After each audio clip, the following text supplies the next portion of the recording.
Assalamualaikum saudara-saudaraku, sahabat-sahabatku semua. Semoga rahmat dan petunjuk Allah selalu menyertai langkahmu hari ini. Di channel ini kita belajar hikmah dari kisah-kisah cerdas penuh makna, ditemani tawa dan kecerdikan Abu Nawas yang selalu membuka hati dan pikiran hambamu. Siapkan dirimu, ambil pelajaran baiknya, dan semoga Allah mudahkan urusanmu. Pagi itu, kota Baghdad belum sepenuhnya terjaga, tapi istana sudah lebih ribut dari pasar sore. Burung merpati yang biasa bertengger tenang di menara-menara marmer bahkan ikut berterbangan kaget karena suara orang berdebat sudah terdengar sejak fajar. Hari itu bukan hari biasa. Hari itu Raja Harun ar-Rasyid bangun tidur dengan satu hal yang lebih berat dari urusan pajak, lebih pelik dari politik istana, dan lebih memusingkan daripada memilih menu sarapan. Sebuah pertanyaan. Dan kalau Raja sudah penasaran, satu kota bisa ikut tidak tenang. Aula kerajaan dihias megah. Karpet Persia digelar, lampu gantung perak menyala meski matahari sudah tinggi, dan kursi-kursi disusun melingkar. Di tengah ruangan berdiri sebuah meja panjang yang dipenuhi benda-benda aneh. Bola logam, peta gulungan, tongkat ukur, bejana air, bahkan sebuah semangka besar yang belum diketahui nasib ilmiahnya. Satu persatu ilmuwan Baghdad berdatangan. Ada yang berjubah putih bersih, sorbannya dililit rapi seperti gulungan kitab. Ada yang membawa tumpukan buku setinggi dada. Ada yang jalannya cepat seperti takut ilmunya keburu basi kalau terlambat bicara. Ada pula yang sengaja berjalan pelan, berharap terlihat paling bijak. Bisik-bisik mulai terdengar. Katanya Raja punya pertanyaan besar. Katanya soal langit. Bukan, soal bintang. Ah, pasti soal ramalan musim.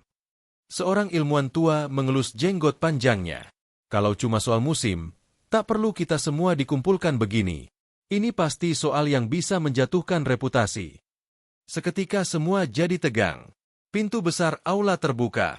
Baginda Raja Harun ar-Rasyid, seru pengawal. Semua berdiri serempak. Jubah bergesekan, kitab hampir jatuh. Satu orang bahkan menginjak ujung sorban temannya. Raja berjalan masuk dengan tenang. Wajahnya tidak marah, tapi juga tidak santai. Ekspresi yang membuat semua orang berpikir, hari ini bisa jadi hari kejayaan atau hari memalukan. Beliau duduk di singgasana, memandang seluruh ruangan. Hening. Bahkan orang yang tadi batuk pun menahan napas. Raja berbicara pelan, tapi suaranya mengisi seluruh aula. Wahai orang-orang berilmu Baghdad, kalian kukumpulkan bukan untuk membahas perang, bukan pula pajak, dan bukan urusan istana. Semua makin penasaran. Semalam, aku tidak bisa tidur. Beberapa ilmuwan saling pandang. Ada yang sudah mulai menyesal datang. Aku memikirkan sesuatu yang kita pijak setiap hari, tempat kita hidup, tempat kita berjalan. Beliau berhenti, menatap lantai marmer. Bumi ini, sebenarnya bulat, atau datar? Sejenak, dunia seperti berhenti.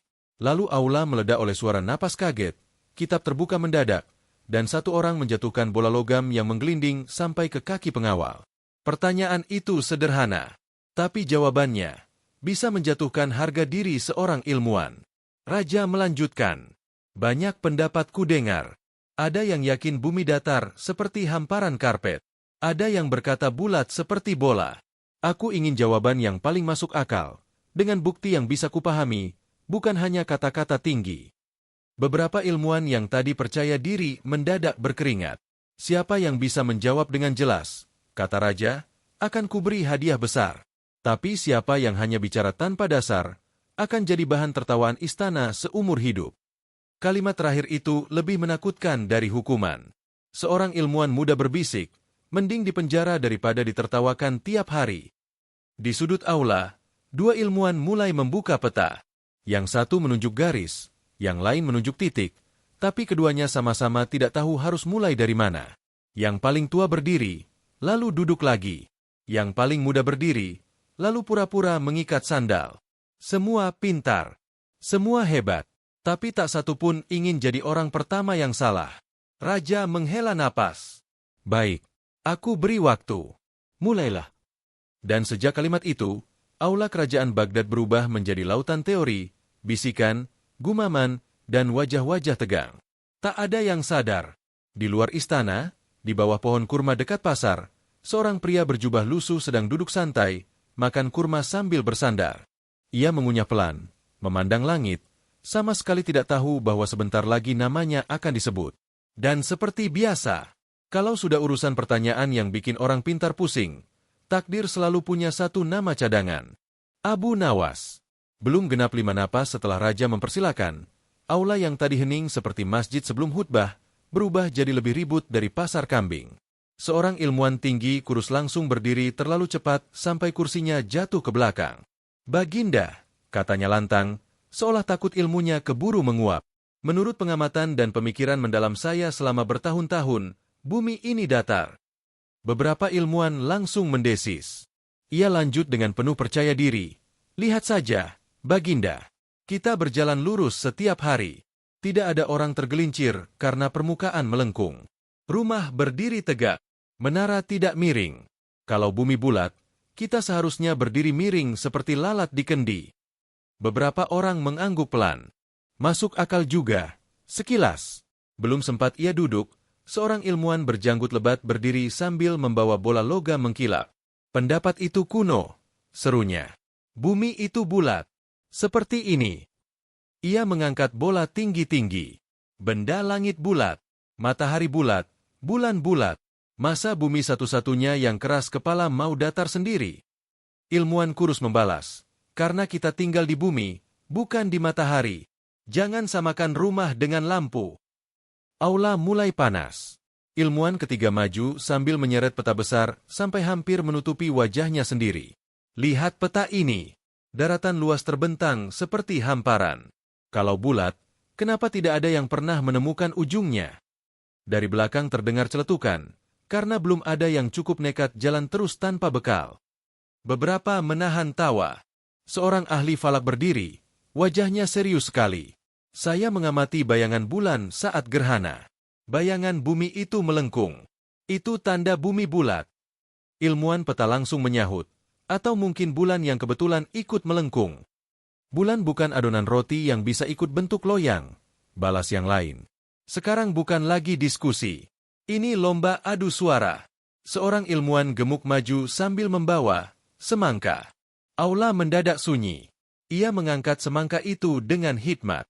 Baginda, ini perumpamaan bumi. Raja mengangkat alis. Kau yakin? Yakin, Baginda. Lihat bentuknya bulat. Kulitnya seperti permukaan. Dalamnya berisi kehidupan. Dari belakang ada yang berbisik. Kalau begitu kita semua biji semangka. Yang lain menimpali, pantas banyak yang keras kepala, kulitnya tebal. Tawa kecil mulai pecah. Raja berusaha menahan senyum. Belum selesai, ilmuwan lain maju membawa bejana air. Kalau bumi bulat, air harusnya jatuh dari bawah. Tapi laut tidak tumpah. Jadi bumi datar. Ahli falak langsung membalas. Air tetap menempel karena ada daya tarik. Daya tarik apa? Kau kira bumi ini wanita cantik? Aula makin ricuh. Dua ilmuwan kini saling mendekat. Wajah mereka tinggal sejengkal. Kau hanya mengandalkan teori. Dan kau hanya mengandalkan semangka. Satu orang mencoba melerai tapi malah ikut berdebat. Di sudut ruangan, seorang ilmuwan muda mencoba bicara pelan. Mungkin bumi sangat besar sehingga. Keras suaramu, teriak yang lain. Ia langsung duduk lagi, trauma. Raja memijat pelipis. Beliau awalnya ingin jawaban. Yang didapat malah pertunjukan teater ilmiah. Sekarang semua orang bicara bersamaan. Bumi datar. Bulat. Setengah bulat. Mungkin seperti piring cekung. Seperti roti pipih. Seperti telur rebus. Raja mengangkat tangan, tapi tak ada yang melihat. Semua terlalu sibuk membela harga diri. Akhirnya beliau berdiri. Cukup. Suara raja menggema seperti petir. Aula langsung membeku. Bahkan semangka hampir jatuh karena pemiliknya kaget. Raja menatap mereka satu persatu. Kalian semua orang berilmu, tapi kalian berdebat seperti pedagang ayam rebutan pembeli. Tak ada yang berani menatap. Kalian membawa benda, teori, kitab, tapi tak satu pun menjelaskan dengan cara yang bisa kupahami tanpa harus jadi ilmuwan dulu. Seng. Raja menghela napas panjang. Lalu dengan nada yang membuat semua jantung bergetar, beliau berkata, kalau orang-orang terpintar Baghdad saja bisa seribut ini untuk satu bumi, Mungkin kita butuh satu orang yang tidak terlalu sibuk terlihat pintar. Beberapa ilmuwan menelan ludah. Raja menoleh ke pengawal. Pergi. Pengawal membungkuk. Perintah, Baginda. Raja berkata pelan, tapi namanya seperti lonceng yang berdentang di kepala semua orang. Panggil Abu Nawas. Seisi aula langsung gaduh lagi, tapi kali ini dengan nada panik. Dia. Orang itu. Yang jubahnya lebih banyak tambalan daripada kainnya. Seorang ilmuwan berbisik gemetar. Kalau sampai dia yang jawabannya paling masuk akal, kita bisa pensiun dini karena malu. Pengawal sudah berlari keluar istana. Dan di bawah pohon kurma, seseorang yang sedang sibuk memilih kurma paling manis, belum tahu bahwa badai ilmiah Baghdad akan segera menyeretnya masuk. Nama yang selalu muncul saat orang pintar kehabisan cara. Abu Nawas. Sementara aula istana Baghdad penuh wajah tegang, di luar sana suasana justru damai sekali. Di bawah pohon kurma dekat pasar, Abu Nawas duduk selonjoran. Satu tangan memegang kurma, tangan lain menepuk-nepuk perutnya yang kenyang. Ah! Hidup itu indah kalau tidak dipanggil istana, gumamnya bahagia. Tiba-tiba, Abu Nawas. Teriakan itu membuat burung beterbangan, kambing menoleh, dan Abu Nawas tersedak biji kurma. Seorang pengawal istana datang berlari seperti dikejar utang. Abu Nawas, cepat ikut aku. Raja memanggilmu. Abu Nawas menelan ludah. Saya lagi tidak jual apa-apa hari ini, Tuan Pengawal. Bukan urusan jual-beli, urusan ilmu. Abu Nawas langsung berdiri pelan. Wajahnya berubah serius. Kalau urusan ilmu, biasanya ujungnya saya yang disalahkan. Pengawal menarik tangannya. Semua ilmuwan sudah di istana. Tinggal kau. Wah, berarti masalahnya sudah parah sekali sampai cadangan terakhir dipanggil, gumam Abu Nawas. Masuk ke sarang singa. Saat pintu aula istana dibuka, semua kepala menoleh bersamaan. Ilmuwan-ilmuwan yang tadi saling berdebat kini kompak menatap satu orang berjubah lusuh dengan sorban miring dan sandal beda warna. Abu Nawas melangkah santai, sempat berhenti sebentar untuk membetulkan sandal. Maaf, Baginda, katanya sambil membungkuk. Tadi saya kira panggilan makan siang. Beberapa ilmuwan langsung mendengus. Itu dia orangnya. Yang dipanggil kalau keadaan sudah putus asa. Raja menahan senyum. Justru wajah Abu Nawas yang paling tidak panik di ruangan itu. Abu Nawas, kata Raja, kau tahu kenapa kau kupanggil? Abu Nawas melihat sekeliling. Meja penuh benda aneh. Semangka, bola logam, peta berserakan. Ia menelan ludah. Sepertinya bukan lomba masak, Baginda. Beberapa pengawal hampir tertawa. Pertanyaan besar. Raja berkata, kami sedang membahas satu hal. Bumi ini bulat atau datar? Abu Nawas diam. Lama. Semua menunggu. Ia melihat ilmuwan satu persatu. Wajah mereka tegang. Seperti murid yang sudah belajar semalam tapi lupa semua saat ujian. Akhirnya Abu Nawas bertanya pelan. Jawaban yang diinginkan. Versi rumit atau versi jujur, Baginda? Raja tertarik. Apa bedanya? Kalau versi rumit, saya butuh 3 kitab, 2 peta, dan semangka itu. Kalau versi jujur, cukup akal sehat. Aula mulai hening. Raja mengangguk. Versi jujur. Abu Nawas menghela napas lega. Alhamdulillah, yang itu saya punya. Tanya yang tak disangka. Tapi sebelum menjawab, Abu Nawas malah bertanya. Baginda, kalau saya salah, hukumannya apa?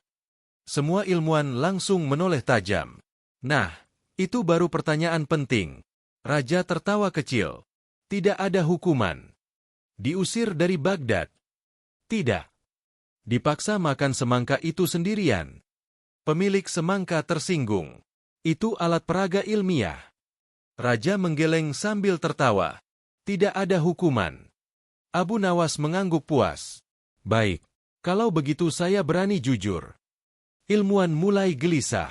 Sebelum Abu Nawas bicara, ilmuwan kurus berdiri. Baginda, jangan langsung percaya padanya.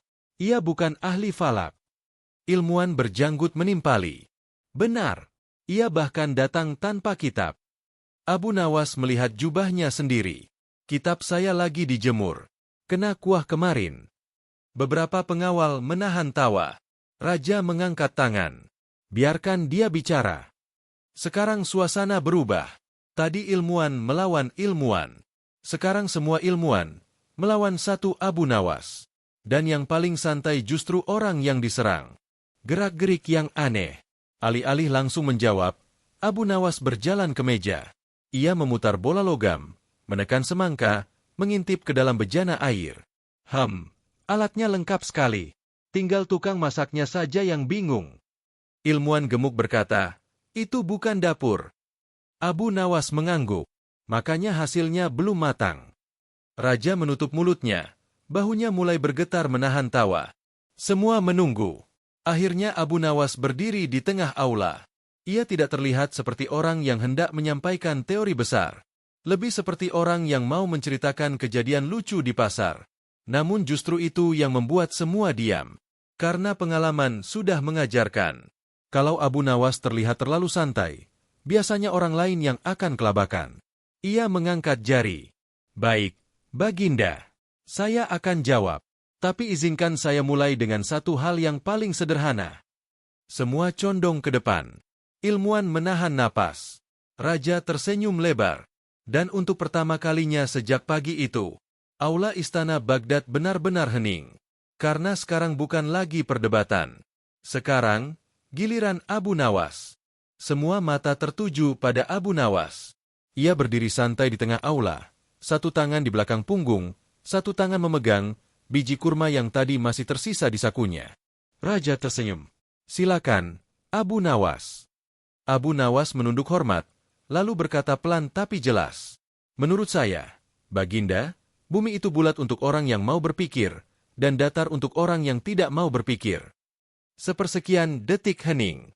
Lalu, itu bukan jawaban. Itu sindiran.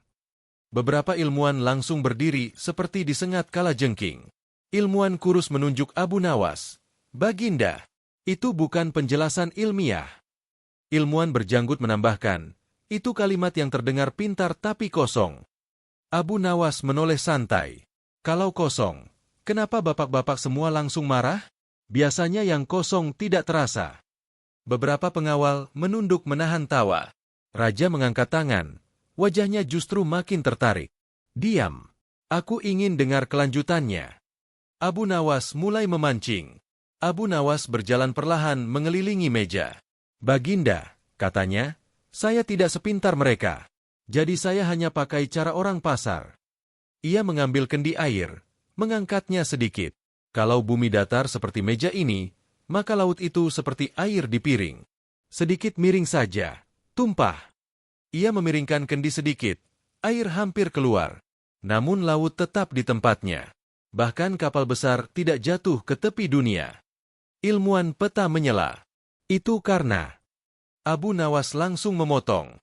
Tunggu, Bapak Peta. Giliran saya belum habis. Raja menahan senyum lebar. Logika yang terlalu sederhana. Abu Nawas mengambil jeruk dari nampan buah. Baginda pernah lihat kapal di laut dari kejauhan. Raja mengangguk. Kalau kapal menjauh, yang hilang duluan bagian atas atau bawah? Beberapa ilmuwan langsung berpikir. Raja menjawab, bagian bawah. Kenapa tidak hilang sekaligus? Ilmuwan kurus mencoba, karena kabut.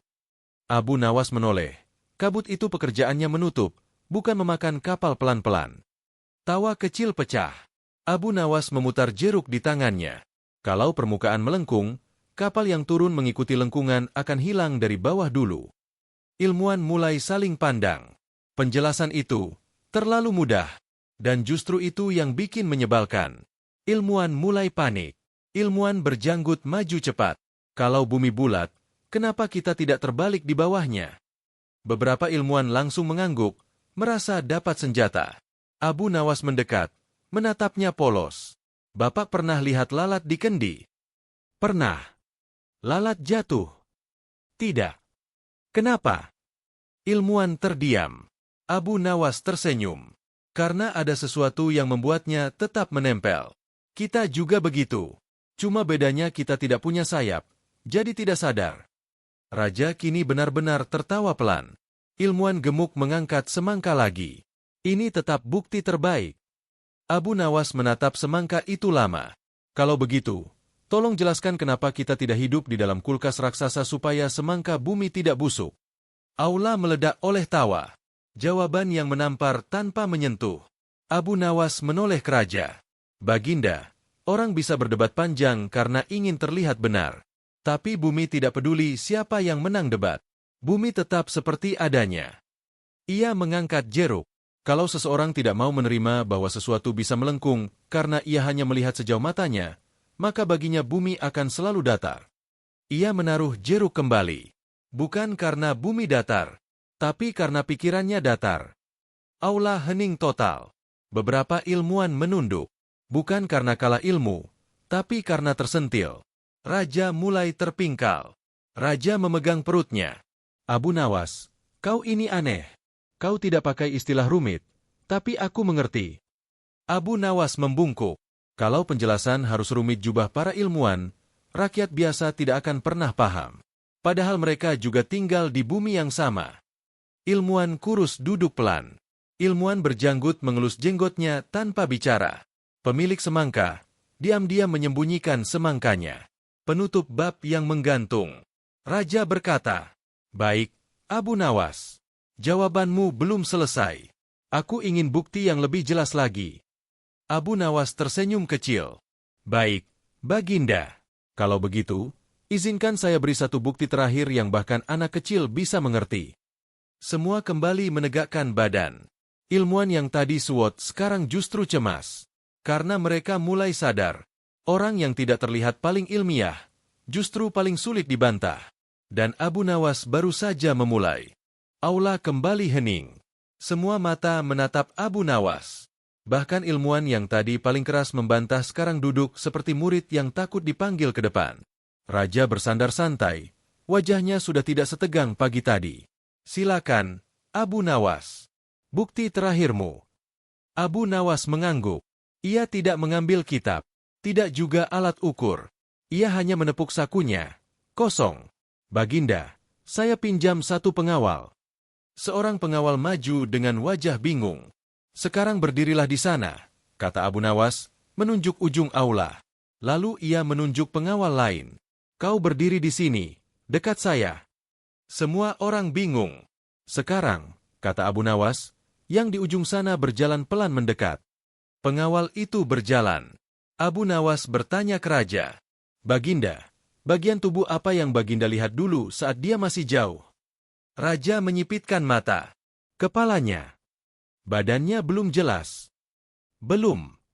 Semakin dekat, baru terlihat seluruh tubuhnya. Abu Nawas menoleh ke ilmuwan. "Kenapa bukan kakinya dulu yang terlihat?" Ilmuwan kurus mencoba menjawab, Karena. Ilmuwan berjanggut menimpali pelan. "Karena permukaan pandangan kita melengkung." Ia langsung menutup mulutnya sendiri. Terlambat. Abu Nawas tersenyum lebar. "Nah, logika tanpa kitab." Abu Nawas lalu mengambil kendi air lagi. "Kalau bumi datar sempurna, pandangan kita harus lurus seperti melihat lantai aula ini. Semua akan terlihat sekaligus dari jauh." Ia menoleh ke pengawal. Tapi kenyataannya tidak begitu. Ia menaruh kendi. Bukan karena mata kita pilih kasih, tapi karena permukaan tempat kita berdiri melengkung sangat besar, sampai kita tidak sadar. Aula mulai sunyi, bukan karena bingung, tapi karena mulai paham. Ilmuwan mencoba bertahan. Ilmuwan peta berdiri pelan. "Tapi, kalau melengkung, kenapa kita tidak merasa miring?" Abu Nawas menoleh cepat. "Bapak pernah jalan di atas bukit yang sangat besar?" "Pernah." "Apakah terasa sedang berdiri di bola?" "Tidak." Karena bukitnya terlalu besar untuk dirasakan lengkungannya. Ia menatap seisi aula. Bumi jauh lebih besar dari bukit. Jadi kita merasa datar. Padahal tidak. Ilmuwan gemuk yang memegang semangka berbisik. "Semangka saya jadi tidak berguna ya?" Pengawal di dekatnya menjawab pelan. "Kalau dimakan mungkin lebih berguna." Pukulan yang paling sederhana. Abu Nawas menoleh ke raja lagi. "Baginda, saya punya satu bukti lagi, tapi agak berisiko." Raja tersenyum lebar. "Katakan." Abu Nawas menunjuk ilmuwan kurus. "Suruh beliau berjalan lurus terus tanpa berhenti." Ilmuwan Kurus kaget. Kemana? Kemana saja? Jangan belok. Jangan pulang. Terus saja berjalan. Semua menatap. Kalau bumi datar, suatu hari beliau akan sampai di ujung dan jatuh. Kita bisa pastikan jawabannya. Aula meledak oleh tawa. Bahkan raja sampai memukul sandaran singgasana. Ilmuwan Kurus duduk cepat. Saya mendadak sibuk, Baginda. Raja tak kuasa menahan tawa. Raja Harun ar-Rasyid sekarang benar-benar tertawa lepas. Abu Nawas, kau ini, cara bicaramu seperti orang tidak sekolah, tapi jawabannya lebih jelas dari kitab tebal. Abu Nawas membungkuk. Baginda, ilmu itu seperti sumur, dalam dan sulit dijangkau. Tapi akal sehat itu seperti ember, membantu orang biasa mengambil airnya. Para ilmuwan terdiam. Tidak ada yang merasa dipermalukan, tapi semua merasa disentil. Karena sejak pagi mereka sibuk membuktikan siapa paling pintar. Sementara Abu Nawas sibuk membuat raja mengerti. Suasana berubah. Aula yang tadinya panas kini terasa ringan. Bahkan ilmuwan berjanggut mendekat ke ilmuwan kurus. Mungkin kita terlalu mempersulit. Yang lain mengangguk pelan. Raja berkata, Abu Nawas, bukti-buktimu sederhana, tapi masuk ke akal. Bahkan aku yang bukan ahli pun bisa memahami. Abu Nawas tersenyum tipis. Kalau penjelasan tidak bisa dipahami orang biasa, mungkin bukan orangnya yang kurang pintar, tapi penjelasannya yang terlalu sombong. Kalimat itu melayang di udara, lalu mendarat tepat di hati semua orang. Dan untuk pertama kalinya hari itu, tidak ada yang berdebat, karena jawaban sudah terasa jelas. Tapi Abu Nawas belum selesai.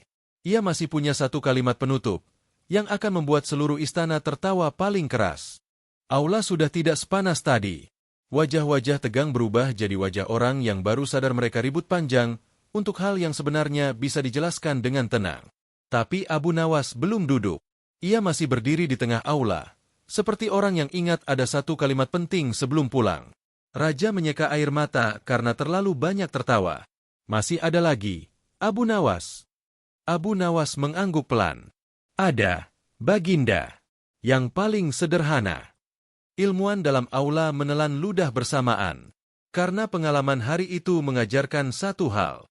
Kalau Abu Nawas bilang, sederhana, biasanya justru paling menampar. Pertanyaan balik.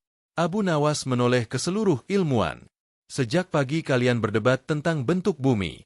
Saya ingin tanya, apakah bumi berubah bentuk karena perdebatan kalian? Semua diam. Ia lanjut.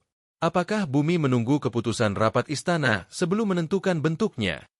Beberapa pengawal mulai menyeringai. Ilmuwan berjanggut menggeleng pelan. Tidak. Apakah bumi pernah datang mengadu?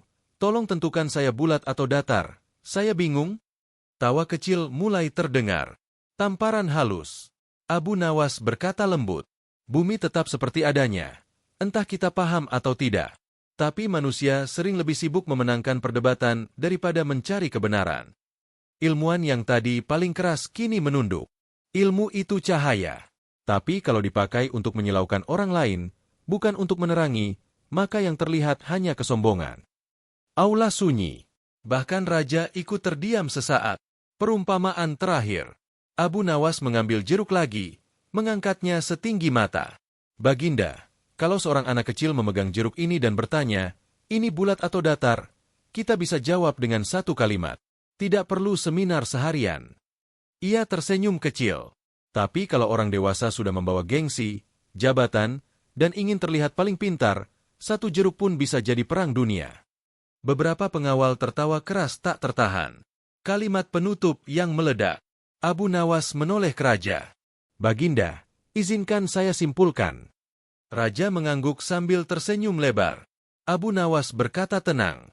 Bumi itu bulat, yang sering datar, adalah cara berpikir kita saat tidak mau menerima penjelasan sederhana. Sepersekian detik hening. Lalu, Raja Harun ar-Rasyid meledak tertawa keras sampai memegang perutnya. Hahaha, Abu Nawas, kau ini bukan hanya menjawab pertanyaanku, tapi juga menasihati seluruh istana. Para ilmuwan akhirnya ikut tertawa. Bukan tawa mengejek, tapi tawa orang yang baru sadar mereka terlalu tegang. Ilmuwan kurus mendekat pada Abu Nawas. Baiklah, Hari ini kami kalah oleh kesederhanaan. Abu Nawas menepuk bahunya. Bukan kalah, Tuan. Kita semua sama-sama belajar. Suasana jadi hangat. Aula yang tadi panas kini terasa seperti majelis santai. Beberapa ilmuwan bahkan mulai berdiskusi pelan, kali ini tanpa meninggikan suara. Raja berdiri dari singgasana. Abu Nawas, hari ini kau bukan hanya menghibur, tapi juga mengajar. Dan yang paling sulit dari ilmu, adalah menjelaskannya tanpa membuat orang lain merasa bodoh. Abu Nawas membungkuk. Baginda terlalu memuji. Saya hanya kebetulan sering terlihat bodoh, jadi tidak takut terlihat salah. Raja tertawa lagi. Kini semua sudah jelas. Tapi kisah belum benar-benar selesai. Karena Raja masih punya satu hal terakhir sebelum Abu Nawas pulang. Dan itu akan menjadi penutup yang manis. Setelah tawa reda, suasana aula berubah hangat seperti sore hari setelah hujan. Tidak ada lagi wajah tegang, tidak ada lagi alis mengkerut. Yang tersisa hanya rasa lega, dan sedikit malu yang bercampur senyum. Raja Harun ar-Rasyid berdiri dari singgasananya. Para pengawal langsung menegakkan tubuh, para ilmuwan menunduk hormat. Abu Nawas, kata Raja dengan suara penuh wibawa tapi lembut, hari ini kau mengajarkan sesuatu yang lebih besar dari jawaban tentang bumi. Abu Nawas menggaruk kepalanya yang tidak gatal. Saya kira cuma ditanya soal tanah, Baginda.